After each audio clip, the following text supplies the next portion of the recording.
আসলে আমরা আমাদের দেশে তো তাকে আমরা মানি বা না মানি, যেহেতু আন্তর্জাতিকভাবে একটা পরিচিতি যে এই লোকটা এখন বাংলাদেশ পরিচালনা করতেছে। এই লোকটা আমরা আপনার একটা সাধারণ মানুষও এই উন্নত দেশে গেলে তাকে 10-12 জন রিসিপশন দেয়। আর কোনো কথা না, এটা আমরা জানি। সেই জায়গায় একটা এত বড় একটা প্রধান ব্যক্তি গেলেন, বাংলাদেশেরই লোক হলো 10-12 জন, তার চেয়ে বেশি 4-5 গুণ বেশি হলো তার বিরুদ্ধে মিছিল করার। সবচেয়ে বিস্ময়কর ব্যাপার, তাকে থাইল্যান্ডের সংবর্ধনা তো দেয়ই নাই। আমরা দেখেছি কি অবস্থা।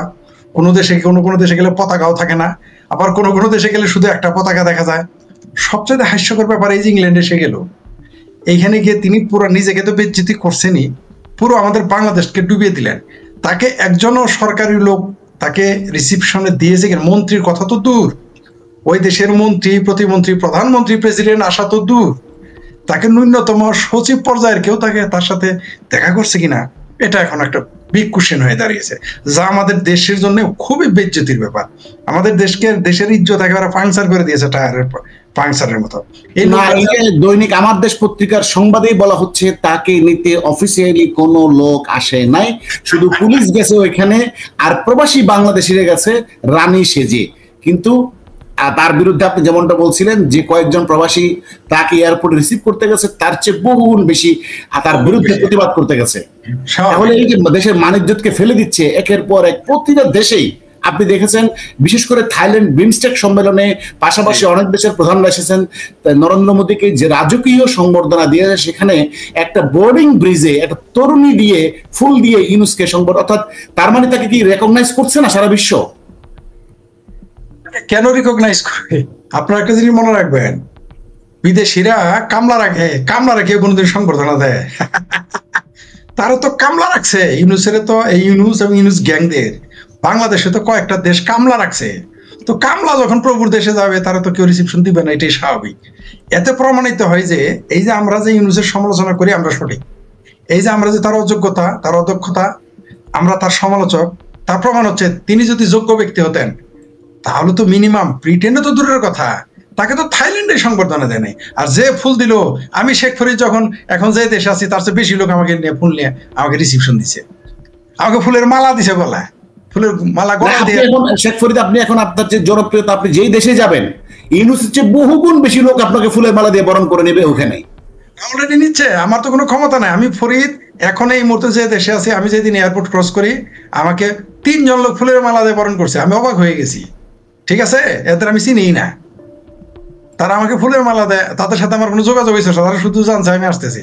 আরেকটা বিষয় আপনার কাছে চলে আসবো, সেটা হলো লন্ডনে আজকের পত্রিকাগুলো বলছে তারেক জিয়ার সাথে বৈঠকের একটা সম্ভাবনা দেখা দিয়েছে, তাতে করে নাকি দেশের ভবিষ্যৎ নির্ধারণ হবে। এই বিষয়ে আপনার মন্তব্য? আমার না খুব হাসি আসে। প্রথমত, তিনি হচ্ছেন একটি দেশের প্রধান, যদিও গ্রেস দিয়ে পাশ করা, অথবা ওই যে মাদ্রাসা, কওমি মাদ্রাসা, আলিয়া মাদ্রাসা যেরকম সমমানের পাশ এমএ, তিনি সমমানের মন্ত্রী, তাই না? আপনার প্রধানমন্ত্রী, তিনি একজন রিফিউজির সাথে দেখা করতে যাচ্ছেন। তারেক রহমান তো সেখানে রিফিউজি হিসেবে আছেন, একজন রিফিউজির সাথে একজন প্রধানমন্ত্রী। এখন বুঝতে পারছেন তো আমি তারেক রহমানকে রিফিউজি হিসেবে ছোট করি নাই, এখানে বড় করার জন্য বলছি। অর্থাৎ তিনি একজন রিফিউজির সাথে দেখা করতে গেছেন, এই তারেক রহমানের সাথে দেখা করতে তিনি বাধ্য, কারণ তার কুর্সির সব পায়ে ঘুনে খেয়ে ফেলছে। তার তো আগেও যা ছিল ভাঙাচোরা ওগুলো খাওয়া শেষ, কারণ তার যে এনসিপি গ্যাং আছে তারা যেভাবে পুরো বাংলাদেশকে টুকরো টুকরো করে খাইতেছে, গুণের মতো, মানে কাঠের গুঁড়ার মতো খাইতেছে, এগুলো তো জনগণের কাছে ধরা পড়ে গেছে। এই ডিসেম্বরের নির্বাচনে এমন মাইন্ডকে চিপায় পড়ছে আমাদের ইউনুস কাকু, কত, আচ্ছা আপনি কল্পনা করেন কত চাপে পড়লে একটা দেশ প্রধান একজন রিফিউজির সাথে দেখা করতে যায়। হ্যাঁ, এবং সেটা ইউনুস সমর্থকরা বলছে যে একজন রিফিউজির সাথে কটাক্ষ করে বলছে, অনেকে কমেন্টসে দেখলাম যে ইউনুস বাংলাদেশের প্রধানমন্ত্রীর প্রধান উপদেষ্টা, সে কেন একজন রিফিউজির সাথে দেখা করতে যাবে, হাত পা ধরতে যাবে, প্রশ্ন আসে না। আবার বিএনপির লোকজন বলছে ইউনুসের তারেক জিয়ার হাত পা ধরা ছাড়া বেঁচে থাকার কোনো বিকল্প নাই। ইয়েস, আপনি ঠিকই বলেছেন। এবং আমরা কিন্তু তারেক রহমানের রিফিউজি স্ট্যাটাসটাকে নেতিবাচক হিসেবে বলি নাই, আমরা ইতিবাচকই বলতেছি। অর্থাৎ একজন তারেক রহমানের কাছে, সে একজন রিফিউজি তারেক রহমানের কাছে ডক্টর ইউনূসের কোনো মূল্য নেই 5 পয়সার। অবশ্যই বিএনপিকে তার পায়ে ধরতে হবে, নিঃসন্দেহে তার হাতে পায়ে ধরে টিকতে হবে। আমি তো আপনার চ্যানেলেই বলেছি, আমাদের চ্যানেলেই বলেছি যে এই ইউনূসের যদি সমর্থন কালকে বিএনপি বলে আমরা এই সরকারকে সমর্থন করব না, 72 ঘন্টা পরে এই সরকার পতন ঘটে যাবে, এই ইউনূস সরকার টিকতে পারবে না। তো যাবেই তো পায়ে ধরতে, হাতে পায়ে ধরতে তো যাবেই। তারেক রহমানকে দেশে আসতে দিচ্ছে না জামাত, এটা পরিষ্কার। কিন্তু ইউনূস তো জানে যে ক্ষমতায় থাকতে গেলে এখন আওয়ামী লীগকে নিষিদ্ধ করেছে, আওয়ামী লীগের সাথে তো দেখা করতে পারবে না। এখন ইউনূসের এমন পরিস্থিতি হয়েছে যে সে পারলে আওয়ামী লীগের সাথে আপোষ করতে হবে, তার ঠিক আছে, তাছাড়া তো উপায় নাই। আর বিএনপি তো বহুত পরের কথা, বিএনপির সাথে আপোষ না করে, তারেক রহমানের সাথে আপোষ না করে এই তথাকথিত প্রধান উপদেষ্টা, এই দেশ প্রধান টিকতেই পারবেন। আমি তো বলছি আপনাদের যে তারেক রহমান কালকে যদি একটা বিবৃতি দেয়, শুধু বলছে ডিসেম্বরে নির্বাচন দিতে হবে, তাতে ইউনূসের কুর্সি ভারমে চালা গেয়া। আর তো সেইখানে গেছে দেখা করতে, তো পরিষ্কার। ওই যে তাহলে কি আপনি এটা বলতে চাচ্ছেন যে ইউনূস এখন চোরাবালিতে আটকা পড়েছে, যত ইউনূস নড়াচড়া করবে চোরাবালিতে তত ভিতরে ঢুকে যাবে, তাই কি? ধন্যবাদ, আপনার উদাহরণটা দেওয়াতে খুব ভালো করেছেন। ইউনূস এখন আসলে চোরাবালিতে পড়ে গেছে, এমন একটা চোরাবালি, সে যদি নড়াচড়া করে তাড়াতাড়ি ডুববে, আর নড়াচড়া না করলে একটু পরে ডুববে, মানে ডুবতে তাকে হবেই, তাকে রক্ষা করার আর কেউ নাই। এমনকি এই যে যারা ইউনূসের চামচ, যারা বলতেছে যে তারেক রহমানের সাথে কেন দেখা করবে, আরে ভাই তারেক রহমান একটা রাজনৈতিক দলের ভারপ্রাপ্ত চেয়ারম্যান, ইউনূস তো মেম্বারই হইতে পারবে না এই দেশে। আর আজকে যদি নির্বাচন হয়, কালকে তারেক রহমান প্রধানমন্ত্রী হয়ে যাইতে পারে, অস্বাভাবিক কিছু না, সম্ভাবনা খুব বেশি। কিন্তু ইউনূস তো এই এলাকার চেয়ারম্যান হইতে পারবে না, এমপি হওয়া তো দূরের কথা। আর যারা এই যে এনজিও গ্রাম সরকারের কচিকাচার আসরে যুক্ত হয়েছে, এই যে আপনার গেলমান কোটায়, বুড়ি কোটায়, চুরি কোটায়, এরা এলাকায় গিয়ে মেম্বার হইতে পারবে? এই যোগ্যতা তাদের আছে? পাবলিক এদের ভোট দিবে? এরা তো এদের সাইন করা লোক পাবে না, ভোট পাওয়া তো দূরের কথা, ওই যে সাইন করে না দুইজন, স্বাক্ষর করতে হয় পরিচিতির, সেইটাই তো নাই, দিতে পারবেন, তারাই তো খুঁজে পাবেন না সারা দেশে। আবার তারা আসছে ক্ষমতায়, এরা এই মুহূর্তে যেভাবে ক্ষমতাটা কুক্ষিগত করে রাখছে, এটা বিএনপির দূরদর্শিতার অভাবে এদের ক্ষমতা টিকে গেছে। আমি স্পষ্ট করে আবার বলি শব্দটা, বিএনপির দূরদর্শিতার অভাবে, বিএনপির মানে তাদের তাদের গবেষণার অভাবে, তাদের সিদ্ধান্তের অভাবে, সঠিক সিদ্ধান্তের অভাবে আজকে তথাকথিত সরকারটা ঠিক আছে। নাহলে এই সরকার তো 6 মাস আগেই চলে যেত, 6 মাস আগেই চলে যেত, হয়তো বিএনপি এতদিন ক্ষমতায় থাকতো। কিন্তু তারা কেন এটা করতেছে না?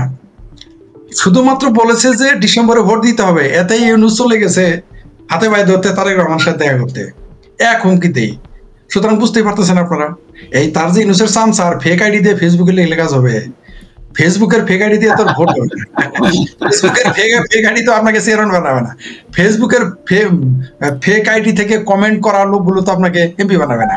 এমপি বানাবে দেশের কৃষক, দেশের শ্রমিক, দেশের সাধারণ মানুষ, খেটে খাওয়া মানুষ, পেশাজীবী, সবাই মিলে আপনাকে ভোট দিবে। তখন তো ফেক আইডি দিয়ে তোর ভোট দেওয়া যাবে না। আপনি জোর করে ভোট নিতে পারবেন সিলগালা মেরে, কিন্তু ফেক আইডি দিয়ে তো আপনি কিছু করতে পারবেন না। এরা তো জোর করে ভোট নেওয়ার সাহস পায় না। আপনার চ্যানেলের মাধ্যমে আমি জনগণকে জানাতে চাই যে এই দেশের যারা এখন ক্ষমতায় আছে, এদের কোনো গণভিত্তি নাই। এরা যে ব্রোকার, এরা কোনো দেশের, কোনো দলের, কোনো আন্তর্জাতিক সংস্থার যারা ব্রোকার, কোনো সন্দেহ নাই। তার প্রমাণ সর্বশেষ ইউনূসের ইংল্যান্ড সফর।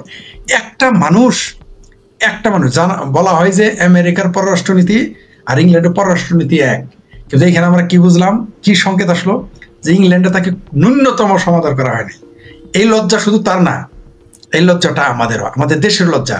এর তো পদত্যাগ করা উচিত না, শুধু এর তো পালায় যাওয়া উচিত। এই মুখ সে দেখাবে কেমনে? এই ইউনূসের চামচারা মানুষের সাথে এখন কিভাবে কথা বলে, যাকে একটা মানে কি বলবো, আর ইন্দুর বান্দরও তাকে সংবর্ধনা দেয় না ইংল্যান্ডের। এর চেয়ে লজ্জার আর কি থাকতে পারে? আমি জানি এদের মানের মান পাহাড়ের সমান, এদের লজ্জা নাই। এদের যদি আমরা যতই এদের মান সম্মান যাক, বলবে এক কোতাল গেছে, কিছুই হয় নাই। কারণ বেহায়াদের কোনো মান সম্মানের ভয় নেই। এরা তো বেহায় হয়ে ক্ষমতার মোহে, মুক্তিযুদ্ধ বিরোধিতার কারণে, আওয়ামী লীগ বিদ্বেষের কারণে, বঙ্গবন্ধুর বিদ্বেষের কারণে এরা অন্ধ হয়ে গেছে, বেহায় হয়ে গেছে। এদের এখন চোখে এগুলো পড়তেছে না। তবে ইংল্যান্ডের এই যাওয়া আসাতে এইবার কিন্তু ইউনূসের পর্দাফাঁস হয়ে গেছে যে আন্তর্জাতিকভাবে তার কোনো গ্রহণযোগ্যতা নাই, ঠিক যেমন বাংলাদেশের তার বিন্দুমাত্র গ্রহণযোগ্যতা নেই। বাংলাদেশের ভাগ্যের বিপর্যয় ঘটবে কিনা, জনাব শেখ ফরিদ, আপনার কাছে এই প্রশ্ন, যদি বিএনপি তাকে স্কোপটা দেয়? এখানে হাওলাদার চমৎকার একটা কথা মনে করে দিয়েছেন আমাদের। আপনি একটা সুন্দর কথা বলছেন। যদি তারেক রহমান এই মুহূর্তে ইউনূসের মতো একটা গোলামের, এই পরাশক্তিদের গোলামের কাছে সাথে আপোষ করে, তাহলে তারেক রহমানের শুধু দলের জন্য বেইমানি হলো না, দলের সাথে প্রতারণা হলো না, দেশের সাথে হলো। সেই সাথে তারেক রহমান তার নিজের ভাগ্যের সাথে প্রতারণা করবে বলে আমি মনে করি। কারণ শুধুমাত্র আমি মনে করি, বারবার বলেছি, আবারও বলি, বিএনপির করুণায় কিন্তু এই দলটা এখন ক্ষমতায় আছে, মানে এই দল বা এই কিছু ব্যক্তি এখন টিকে আছে। তারেক রহমান যদি আপোষ করে, এমন হতে পারে যে এরা তো বেঈমান, ইউনূস তো বেঈমান।